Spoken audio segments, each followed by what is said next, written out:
பிஞ்சாக இருக்குது.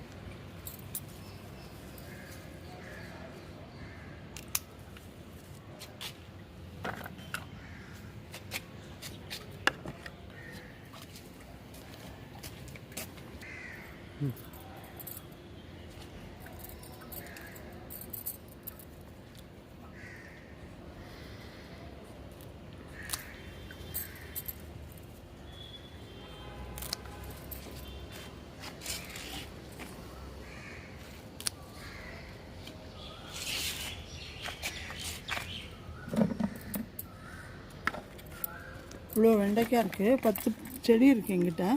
ஸோ நீங்கள் ஒரு வெண்டைக்காய் விதைக்கி விட்டால் கூட உங்களுக்கு நிறைய செடி முளைக்கும். அதுலேருந்து நல்லா ஹெல்த்தியாக இருக்கிறத பார்த்து நீங்கள் நாற்று பறித்து நட்டிங்கன்னா இந்த மாதிரி டெய்லி உங்களுக்கு ஒரு 10 செடி வச்சா போதும், நிறைய வெண்டைக்காய் கிடைக்கும். ஓகே, அடுத்த வீடியோவில் சந்திக்கலாம்.